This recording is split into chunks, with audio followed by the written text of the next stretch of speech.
Evangelho de Marcos, capítulo 2, verso 1 ao verso 17, assim diz a palavra de Deus. Dias depois, entrou Jesus de novo em Cafarnaum, e logo correu que ele estava em casa. Muitos afluíram para ali, tantos que nem mesmo junto à porta eles achavam lugar, e anunciava-lhes a palavra. Alguns foram ter com ele, conduzindo um paralítico, levado por 4 homens, e não podendo aproximar-se dele por causa da multidão, descobriram o eirado no ponto correspondente ao em que ele estava, e fazendo uma abertura, baixaram o leito em que jazia o doente. Vendo-lhes a fé, Jesus disse ao paralítico: Filho, os teus pecados estão perdoados.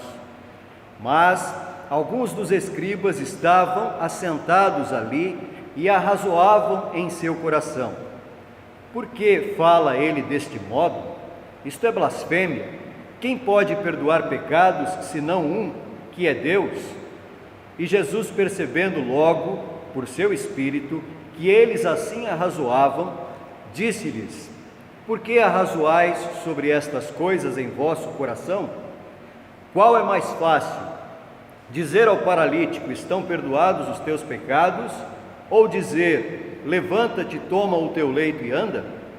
Ora, para que saibais que o Filho do Homem tem sobre a terra a autoridade para perdoar pecados, disse ao paralítico: Eu te mando, levanta-te, toma o teu leito e vai para a tua casa. Então ele se levantou e no mesmo instante, tomando o leito, retirou-se à vista de todos, a ponto de se admirarem todos e darem glória a Deus, dizendo: Jamais vimos coisa assim. De novo, saiu Jesus para junto do mar, e toda a multidão vinha ao seu encontro, e ele os ensinava. Quando ia passando, viu a Levi, filho de Alfeu, sentado na coletoria, e disse-lhe: Segue-me. Ele se levantou e o seguiu. Achando-se Jesus à mesa na casa de Levi, estavam juntamente com ele os seus discípulos, muitos publicanos e pecadores, porque estes eram em grande número e também o seguiam. Os escribas dos fariseus, vendo-o comer em companhia dos pecadores e publicanos, perguntavam aos discípulos dele: Por que come e bebe ele com publicanos e pecadores? Tendo Jesus ouvido isto, respondeu-lhes: Os sãos não precisam de médico, e sim os doentes. Não vim chamar justos, e sim pecadores. Bondoso Deus, nós agradecemos por podermos estar aqui reunidos. Rendemos-te graças, ó Deus, e rogamos que o Senhor nos perdoe os nossos pecados, porque sabemos que somos pecadores, imperfeitos, pecamos no falar, no agir e no pensar. Ó Deus bendito, nós queremos nesta hora suplicar a Tua direção para a exposição da Tua palavra. Abençoa-nos, ó Deus. Abençoa-nos, ó Deus, de modo que possamos receber a Tua palavra com alegria, com disposição para andar em conformidade com a Tua palavra. Nós oramos no nome do Senhor Jesus, o nosso Salvador. Amém.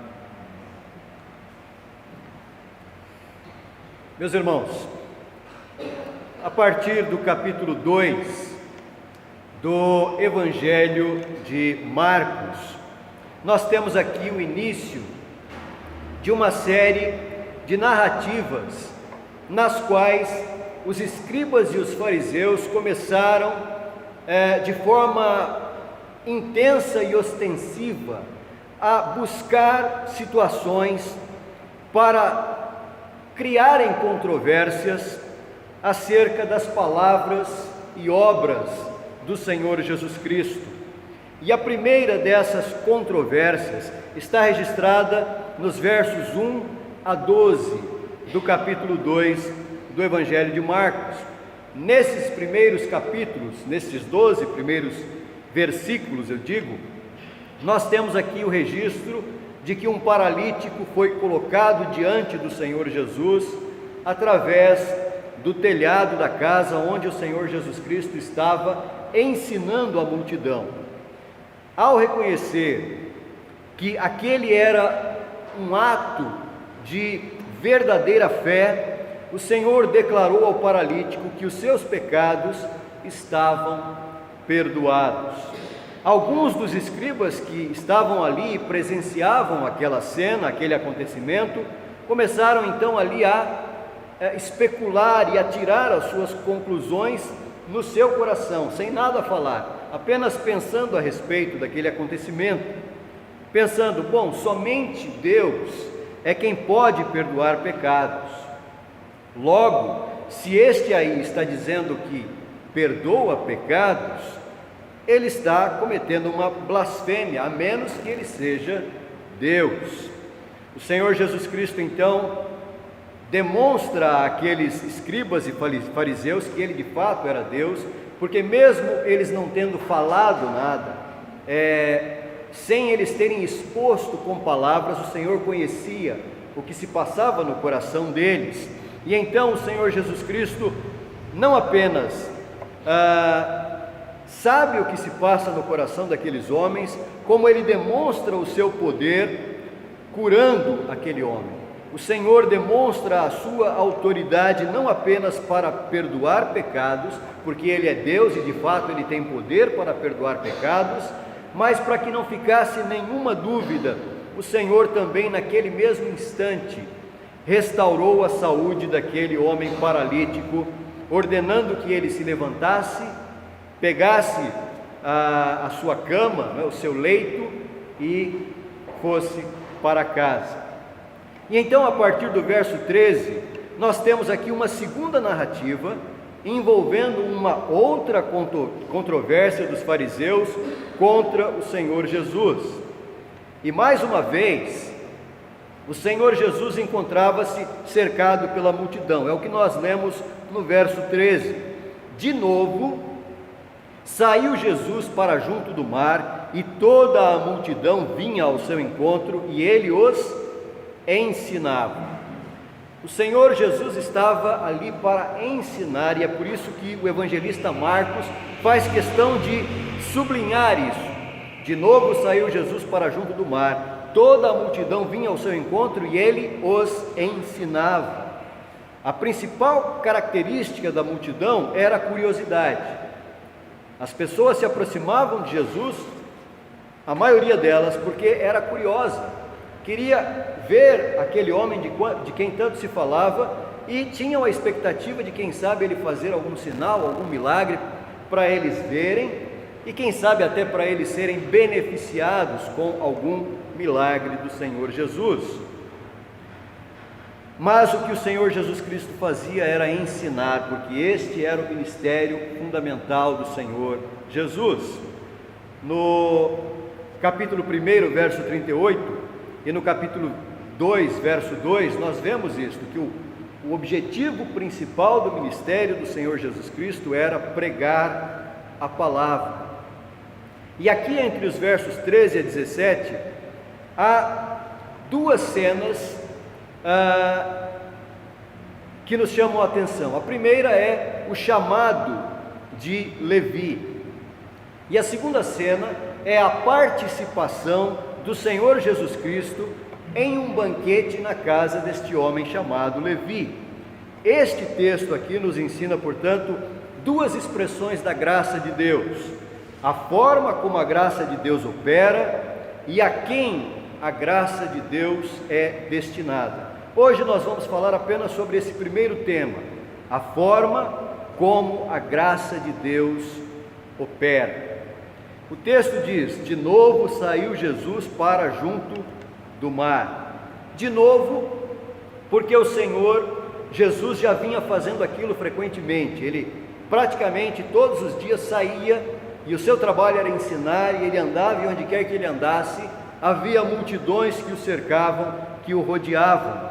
E ele havia saído da casa onde ele tinha curado o paralítico, e agora então ele caminhava junto do mar da Galileia, ensinando a multidão a respeito do reino de Deus. E ele fazia aquilo porque, como dissemos, era a missão primordial de Cristo: anunciar o evangelho do reino, pregar a salvação, pregar o arrependimento de pecados, a fé no evangelho, ou seja, o Senhor pregava ele, a salvação que havia chegado para o seu povo.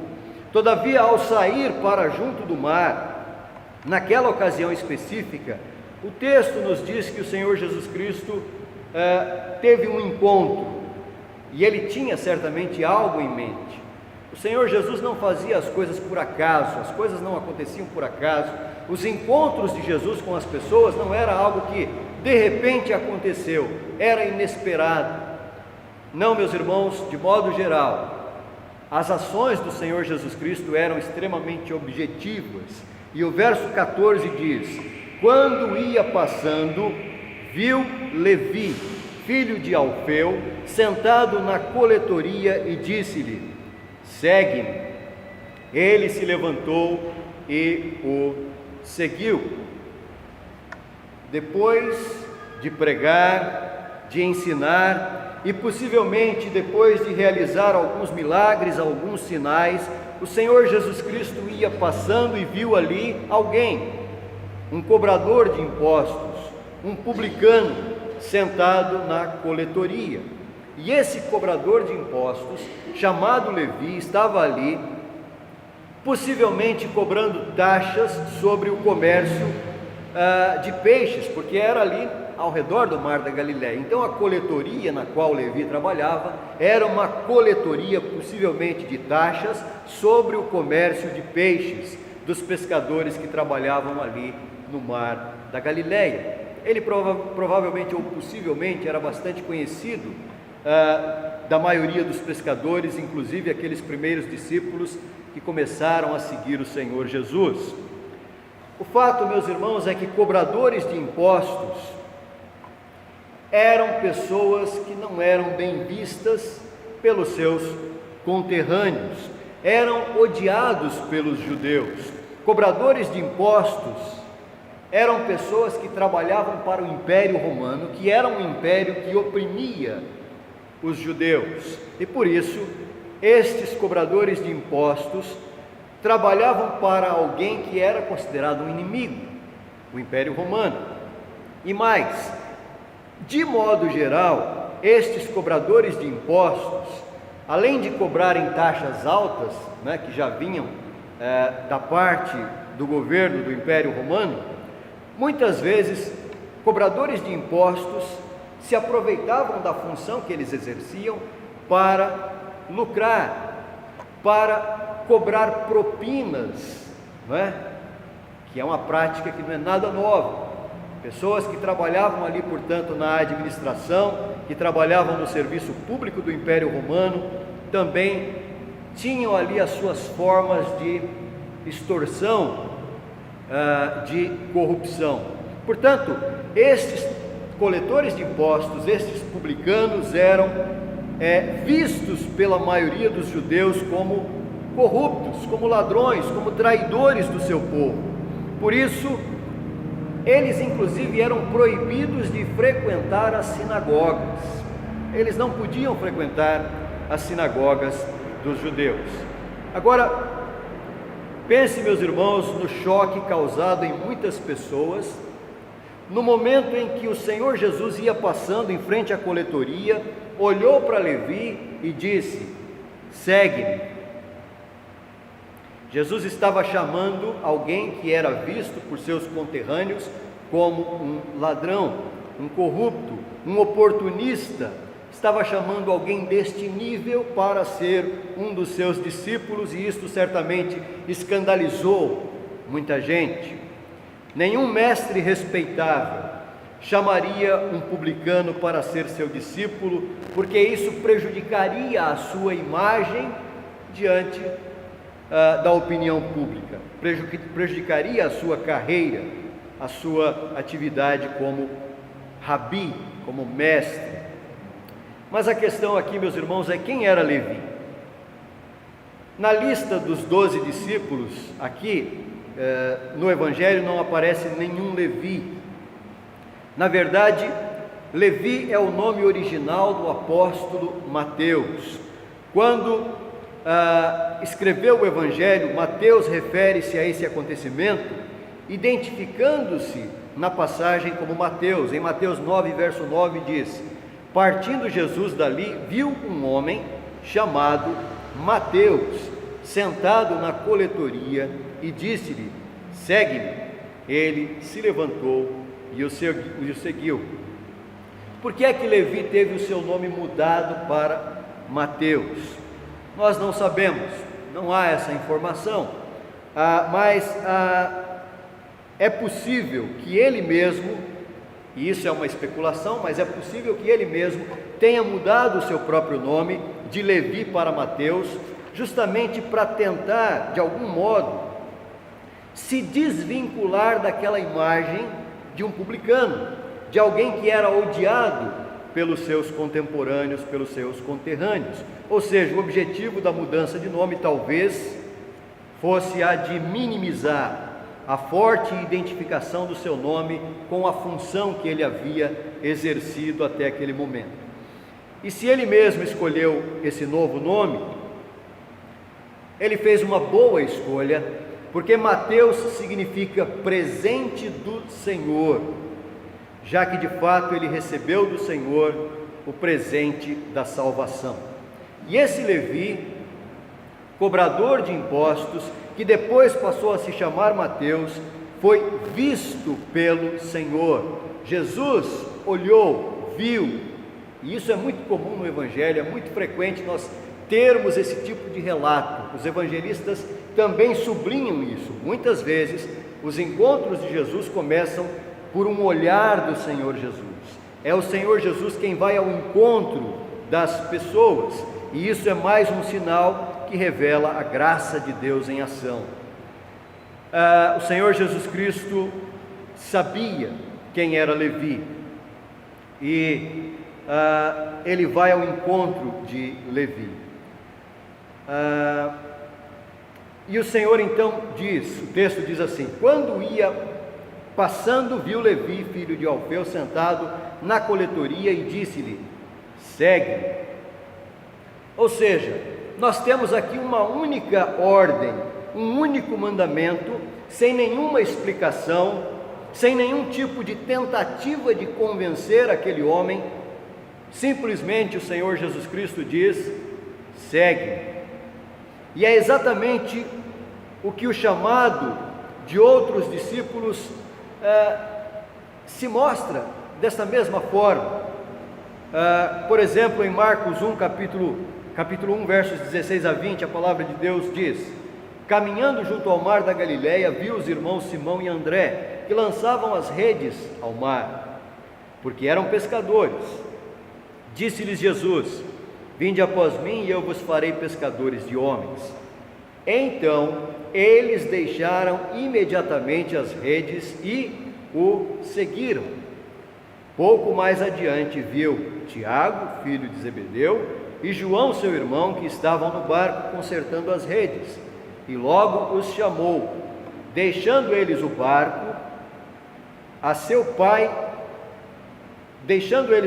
a seu pai Zebedeu, com os empregados, seguiram após Jesus. Meus irmãos, o que nós vemos aqui é que o chamado do Senhor Jesus é um mandamento, e é um mandamento que deve ser obedecido imediatamente por aqueles que são alcançados pela graça soberana de Deus. O Senhor vai ao encontro, o Senhor chama, e esse chamado não é apenas um apelo no sentido de: olha, vem comigo, né?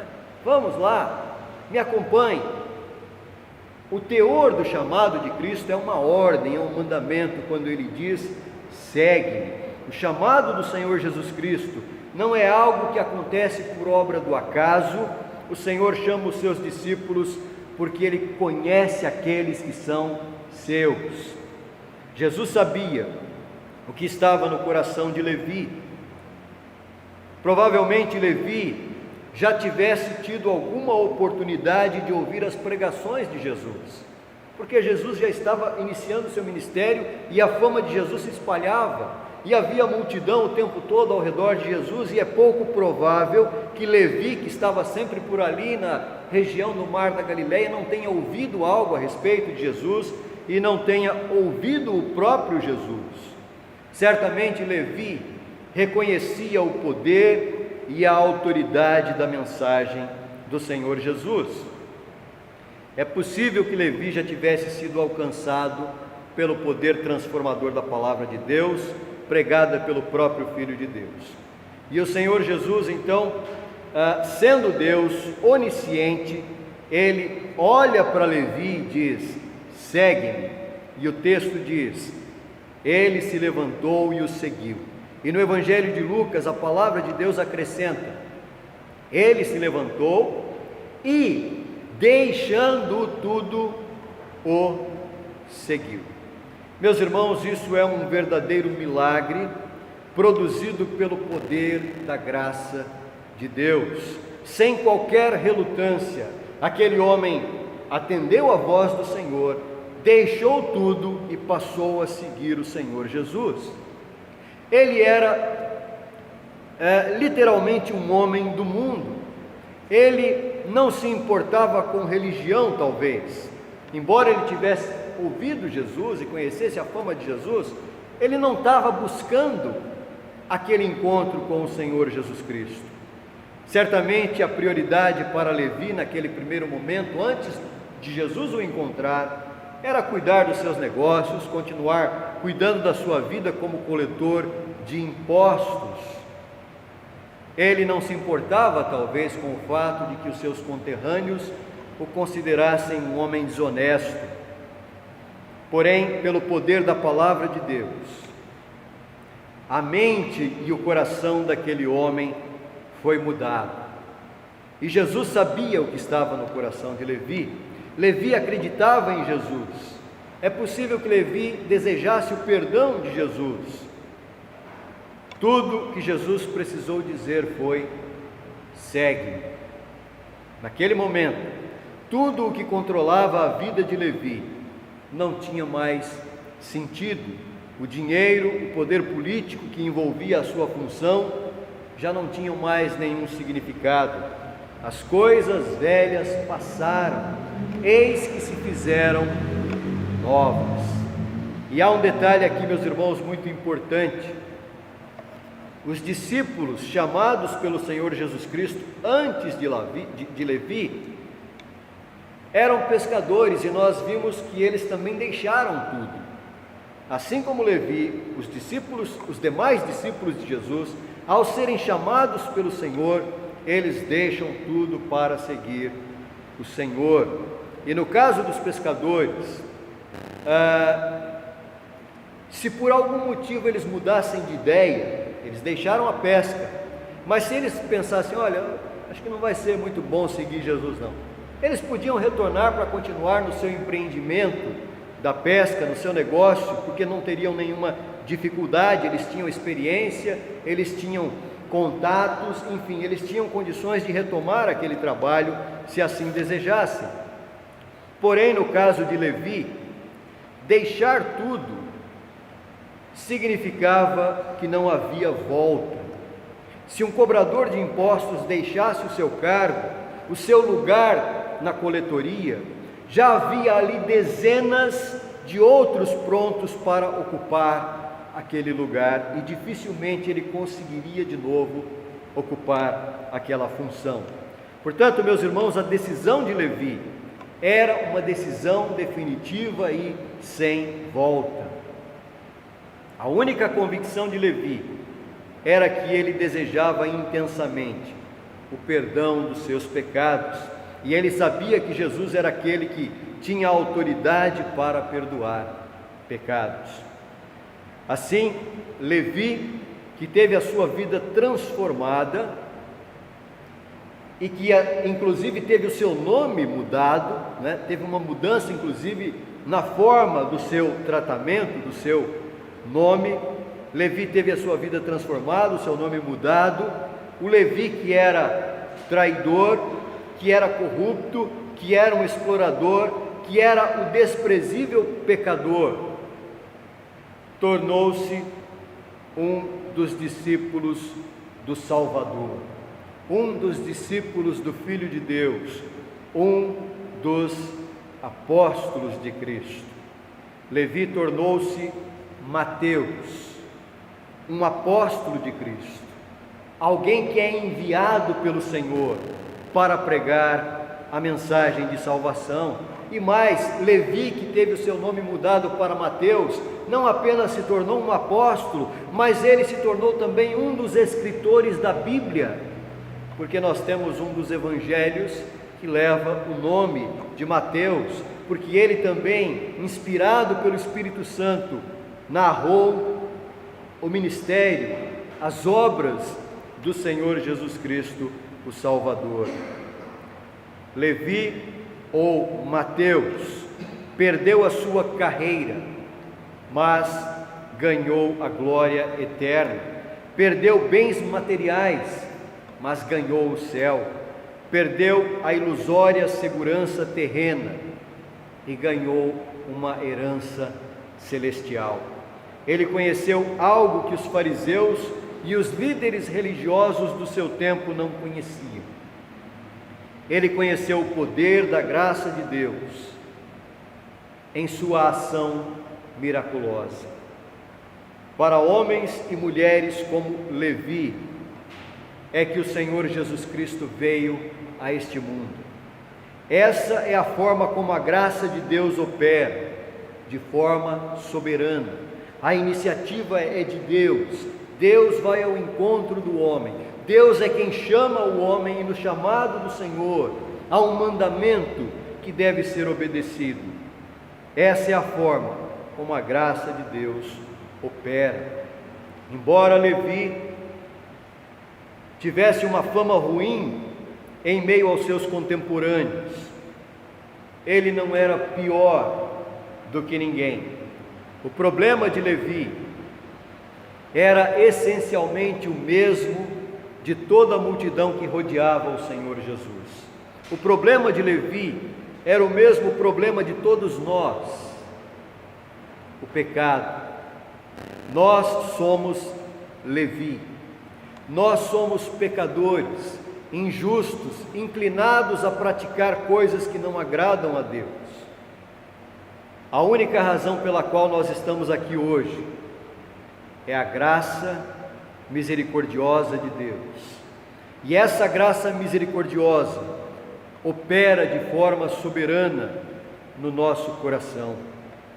Por isso, o chamado do Senhor Jesus a Levi é um mandamento ao qual ele respondeu prontamente com obediência. A palavra do Senhor Jesus Cristo para nós nesta noite é esta: segue-me. Qual será a nossa resposta?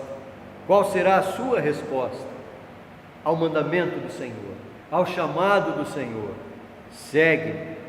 Levi deixou tudo para seguir o Senhor Jesus, e no caso dele, deixar tudo significava deixar a sua atividade, mas para nós, deixar tudo pode ser deixar tudo aquilo que de algum modo nos impede de termos um compromisso e um relacionamento de fidelidade com o nosso Senhor. Deixar tudo significa deixar os argumentos que usamos muitas vezes como desculpa para não termos compromisso com o reino de Deus. Ouçamos, portanto, o chamado do Senhor e não deixemos para depois. Façamos como Levi, imediatamente atendamos a palavra do Senhor. Que Deus coloque esta mesma convicção no nosso coração, para que nós possamos nos levantar e seguir Jesus todos os dias que Ele mesmo nos der.